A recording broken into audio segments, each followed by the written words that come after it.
Shalom, meus amigos e amigas do Facebook. Eu estou fazendo esse vídeo aqui para falar um pouco com vocês sobre a festa de Hanukkah, que é a festa que se tem início aqui em Israel na noite de amanhã, né? E é uma festa que tem como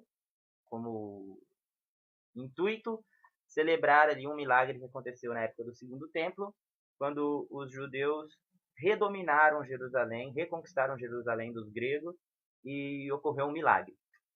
Então, eu vou explicar um pouquinho mais sobre essa festa, sobre o que aconteceu, afinal. Essa festa é uma festa que aconteceu no ano, por volta do ano 167, que teve início, né, a revolta dos Macabeus, que é um ponto dessa festa, foi a revolta dos Macabeus contra os gregos, e aconteceu no ano 167, mais ou menos antes da Era Comum, certo? E ela não está escrita na Bíblia de Israel, porque já era uma época em que não se tinha mais profetas, não se fazia mais os escritos bíblicos, e por isso, por esse motivo, ela não entrou na Bíblia de Israel. Porém, a nossa tradição continua guardando a festa ano após ano, e os cristãos ortodoxos da Igreja Católica, eles contêm esses livros na sua Bíblia, tá? É o livro de Macabeus 1 e o livro de Macabeus 2, conta a história de Hanukkah. Porém, nós que guardamos a festa optamos por não colocar esses livros na nossa Bíblia porque ele não foi escrito de uma forma autêntica, entre aspas, para nós, porque não foi escrito por profetas, não foi escrito no tempo em que eram compilados os livros do Tanakh, tá? Do Velho Testamento. E o que aconteceu? Alexandre o Grande, ele dominava muitos territórios. E dentro desses territórios, o Oriente Médio estava incluído, certo? Ele dominou a Síria, dominou o Egito, dominou a Judéia, dominou tudo. A Judéia, que é Israel. Porém, Alexandre o Grande, ele não tinha interesse de destruir, né, as características dos povos, dos territórios que ele dominava. Ele não tinha interesse em destruir a essência desses povos, entendeu?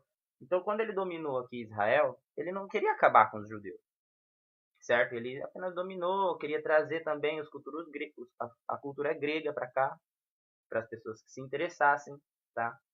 E o que era que ele trazia para cá, para Israel, né? Era uma cultura helenista, né, que é uma mistura de culturas gregas e culturas orientais aqui do Oriente Médio, e também o hedonismo, que é aquela coisa de atração pela beleza física, de querer ficar fortão e tal. E tem também os seus prazeres, né, dentro do hedonismo. Também é uma coisa que tem como ponto-chave a idolatria, né, que é construir ídolos para adorar, fazer templos com estátuas. Essas são coisas hedonistas. E o helenismo é a mistura, é justamente isso, é misturar a cultura dos povos com a cultura grega, com o hedonismo, né, no caso. E foi assim por um tempo, os judeus foram olhando, vendo, nossa, olha só a cultura grega. Alguns começaram a se interessar mais pelo seu corpo, pelo seu físico, quero ficar fortão e tal. Alguns começaram a olhar mais para o lado dos prazeres, deixar um pouco de lado os estudos, né? E alguns se perverteram, né? E se corromperam para a idolatria e se faziam nos templos ali, adoravam Zeus e tal, desses deuses gregos. Tá? E essa coisa, essa cultura foi crescendo muito dentro de Israel. Tá? Começou a crescer, começou a crescer, começou a crescer. E logo a cultura grega estava quase dominando aqui o povo judeu. Tá? Quando morreu Alexandre o Grande, todos os imperadores dos territórios dele dominaram, ficaram ali mandando, entendeu? Tipo, tinha um general do Alexandre o Grande na Síria, morreu Alexandre o Grande, esse cara se tornou governador da Síria. Tinha um outro general que dominava o Egito, morreu Alexandre o Grande, esse cara ficou dominando o Egito. E esse foi o enclave, tá, do que aconteceu. Foi quando ele morreu, a Síria teve um general que tomou posse do seu território que se chamava Seleuco. E no Egito, teve o general que tomava conta do seu território, que se chamava Ptolomeu, tá? E ficaram assim, porém eles ficavam em paz. Ali pro Seleuco a Síria estava bom, pro Ptolomeu o Egito estava bom. E Israel, a Judéia, né, que era dividido entre o reino da Samária e o reino de Judá, que eram dois reinos, o reino do norte e o reino do sul, como eu vou colocar nesse mapa aí para vocês verem. E então o que aconteceu? Ficaram assim e o povo da Judéia pagava o imposto para o Ptolomeu, tá? Que era o governador do Egito. E a Samária não tinha interesse nesse dinheiro, nesses impostos que a Judéia pagava para o Egito, tá? Quando morreu o Seleuco, que era o imperador da Síria, tá? Que era o governador ali da Síria, entrou no lugar dele um cara chamado Etíochos Epifanes, que ele se tornou imperador ali da Síria depois que morreu o Seleuco. E esse cara, esse Etíochos, ele já pensava diferente. Ele já tinha interesse nos impostos da Judéia e também ele tinha uma ambição de quê? De reunificar o reino como era na época do Alexandre o Grande. Então ele queria dominar toda essa terra. Ele queria não só dominar a Judéia e receber os impostos da Judéia, mas ele também queria dominar o Egito, tá bom? E assim ele começou, né? E como que ele fez isso? Ele começou a, a corromper os judeus que moravam ali na Judéia, tá bom? E a influência dele começou a crescer muito aqui dentro de Israel, até que se tornou uma maioria.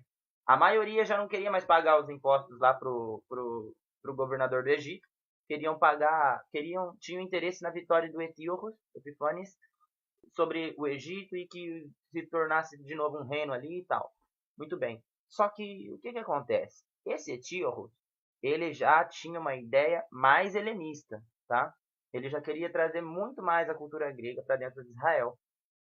Queria construir ali os seus ginásios de esportes gregos, como se tinha na Grécia. Queria construir ali os templos para os deuses gregos, tá bom? E queria meio que excluir mesmo o judaísmo daqui do povo de Israel, tá? E ele se tornou mais popular aqui na Judéia, esse imperador, por conta de que os judeus já estavam muito assimilados, tá, com a cultura grega, embora não fossem todos. Ainda tinham judeus que não concordavam com isso e que queriam seguir somente o judaísmo aqui dentro da nossa terra, aqui dentro de Israel, tá? E assim foi. Começou a se propagar a ideia helenista aqui dentro. Logo, os judeus tinham que guardar o Shabat escondidos, tá bom? Logo, o templo, Jerusalém, foi dominada pelos gregos e construíram ali estátuas dos seus deuses. Começaram ali a fazer sacrifício de animais que para o judaísmo são considerados como impuros, como sacrifício de porcos, tá? E outros répteis também, que a gente não considerava impuro para o nosso templo, tá bom? E foi assim, foi assim. Então chegou um momento em que Israel estava totalmente corrompida com isso, tá? O judaísmo em si já estava muito fraco aqui dentro, porque a cultura grega, a cultura helenista, estava muito propagada e os judeus, pouco a pouco, foram se deixando levar por isso, pela ideia de corpo físico, pela ideia... Bom, enfim, a cultura grega, né? Que a gente sabe como que é. Então, por isso não foi uma guerra eminente o que aconteceu. Tipo, muitas pessoas pensam que a revolta dos Macabeus foi assim, os gregos vieram invadir Jerusalém, vieram invadir Israel, e os Macabeus iniciaram uma guerra e expulsaram os gregos daqui. Não, na verdade não foi isso que aconteceu. Na verdade foi uma coisa assim, graduativa. Foi uma coisa que foi acontecendo pouco a pouco. Os judeus foram se deixando levar pela cultura grega. Aí quando foram perceber, já fala, uau, onde que a gente foi chegar? A que ponto isso chegou, né? E então aconteceu dois fatos contra a nossa tradição que foram, assim, o que deu início mesmo à revolta dos Macabeus. E um dos fatos é o seguinte: iria ter um casamento, tá, de uma filha de um sacerdote, tá? Não era um casamento secular, era o casamento de uma filha de um sacerdote. E existia um costume dos gregos, como eles já estavam dominados, como eles já tinham dominado aqui os judeus, eles pegavam as esposas judias e tomavam elas antes do seu próprio noivo, certo? E isso se tornou uma coisa aceitável para o judeu, porque o judeu começou a abaixar a cabeça e ficar quieto para as coisas que os gregos faziam aqui com a gente dentro da terra de Israel. Então, no dia desse casamento dessa noiva, antes dela ser entregue para o general grego, ela começou a tirar sua roupa no meio da cerimônia. No meio da cerimônia. E isso foi um choque muito grande, porque os judeus olharam assim e falaram: o que essa louca está fazendo? Então ela disse assim, essas palavras para o pessoal: vocês têm vergonha da minha nudez, mas vocês não têm vergonha da violentação que os gregos fazem conosco aqui dentro da nossa terra. Logo vocês vão me entregar para o general, disso vocês não têm vergonha. Então, isso foi um dos fatos que levou os judeus a pensarem: nossa, que ponto nós chegamos, hein? A que ponto nós chegamos? Um outro fato que também levou à revolta foi um fato que aconteceu com Matitiahu Hamacabe, que é o Matitiahu, que se fala no livro dos Macabeus, que tem aí na Bíblia Católica, tá? E aconteceu com ele esse fato, de acordo com a nossa tradição. Ele era um dos judeus que não tinha se corrompido. Ele continuou estudando a Torá, continuou guardando os mandamentos. E certa vez ele vinha passando pela frente de um dos templos gregos que ofereciam sacrifício ao deus Panteon, ao deus grego Panteon.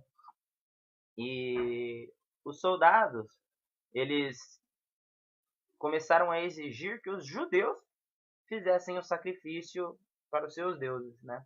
Pegassem o porco ali e sacrificassem para o seu deus. E então esse Matitiahu, que já era um ancião do povo de Israel, vinha passando, e um soldado grego disse: venha cá para fazer o sacrifício para o nosso Deus aqui, que você é judeu, você tem que fazer o sacrifício de porco para o nosso Deus. E esse Matitiahu não quis, ele falou: não, eu não vou fazer. E ele matou o soldado grego. E chegou em casa todo sujo de sangue. Quando seus filhos viram, seus filhos todos helenistas, fortões e tal, quando eles viram seu pai, o ancião, chegar todo sujo de sangue e dizer: eu matei um soldado grego que queria me forçar a fazer um sacrifício de porco, foi um outro choque. Essa é a família dos Macabeus, essa é a família Macabe, que começou a revolta, tá? E como que foi essa revolta? Não foi uma guerra. Tipo, eles não saíram com espadas lutando contra os soldados gregos, não. Foi uma guerrilha. O que acontece? Qual que é a diferença? Na guerrilha, ela acontece em locais separados e tal. Então, os judeus se organizavam em grupos e atacavam um grupo de soldados e matava aqueles soldados. Organizava outro grupo de judeus e atacava outros soldados, matava aqueles soldados. E isso começou a gerar um pânico dentro dos soldados gregos que estavam aqui em Israel, porque eles não sabiam que hora que ia ser atacados, nem sabiam quem eram os responsáveis por esses ataques. Então, aconteceu mais ou menos assim. Foi colocando um temor sobre os gregos do que estava acontecendo aqui dentro de Israel, tá? Até que foram guerrilhando e conseguiram expulsar os gregos daqui. Dominaram Jerusalém, tá? Aí já era um grupo maior de judeus que estavam interessados nessa revolta, que eles viram o que estava acontecendo e falou: não, então vamos nos unir, tá? Até aí, dessa família Macabe já estava se reunindo um grande grupo de judeus que ainda não tinham se pervertido, que queriam redominar Israel aqui. Então eles reconquistaram Jerusalém e expulsaram todos os gregos que tinham aqui. Expulsaram, destruíram os ídolos, né, as estátuas dos ídolos gregos. E falou: pronto, vamos limpar tudo isso aqui, vamos limpar o templo, vamos... E foi fazendo a limpeza, Aí na hora de reinaugurar o templo, o que acontece? No nosso templo judeu, no Beit HaMikdash, tá? no templo sagrado, a gente tinha uma menorá. O que é uma menorá? A menorá é um candelabro de 7 braços que ela deveria ficar acesa permanentemente dentro do Beit HaMikdash, tá? Só que, como que a gente ia acender aquela Hanukkah? Os gregos, eles tinham pegado todos os nossos óleos, azeites, né, que era o que a gente usava para acender essa menorá, e tinham impurificado tudo. Alguns tinham carne dentro de animais, outros tinham... Tava tudo sujo, não podia, não era consagrado para acender. A gente encontrou apenas um pote de azeite que estava selado com o selo do sumo sacerdote desde os tempos do profeta Samuel. E a gente falou assim: e agora? O que a gente vai fazer? Porque só tem óleo para um dia. E demora 7 dias para a gente conseguir fazer um óleo novo para acender a menorá. Nós vamos acender a menorá hoje ou vamos acender daqui 7 dias? E aí o pessoal falou, não, vamos acender agora, já reconquistamos o templo, vamos acender, vamos ver. Deixa, se apagar, apagou, a gente acende de novo depois. Mas o que aconteceu? Esse óleo que era para ter durado só um dia, ficou aceso na menorá os 7 dias que precisavam para que fosse pronto outro óleo, ficasse pronto outro óleo puro para continuar acendendo a menorá, tá? E é esse o milagre que a gente comemora nessa época, porque os judeus nessa época não tinham mais profetas. Ninguém disse assim, Deus não falou com os judeus como ele falava sempre antigamente. Ele não mandou um profeta dizendo, olha, fala para os judeus fazer isso que eu vou abençoar. Não, foi uma coisa assim. Os judeus tomaram por conta por si mesmos do que estava acontecendo em Israel. Eles disseram, poxa, cara, olha o que a gente está fazendo. Olha que ponto que a gente chegou. Deus nem fala mais com a gente. Então, foi uma coisa assim. Os judeus que quiseram lutar e reconquistar Jerusalém, reconquistar Israel, expulsar os gregos daqui, tá? E pra gente foi uma coisa muito, assim, foi um milagre muito bom esse, porque Hashem, que é o nosso Deus, mostrou pra gente que ele ainda estava aqui, que ele estava entre nós, que mesmo que a gente tivesse um exército e fosse um número muito menor do que o exército grego aqui dentro de Israel, a gente conseguiu vencer. E a gente não tinha as armas que eles tinham. A família Macabe era uma família de camponeses, entende? Então esse é o milagre que a gente comemora em Hanukkah. E durante 8 dias a gente acende cada dia uma vela em recordação desse acontecimento que se passou aqui em Israel. Eu acho que é isso aí que eu queria falar para vocês aí. E Hag Sameach aí. Feliz Hanukkah para todo mundo aí. Shalom.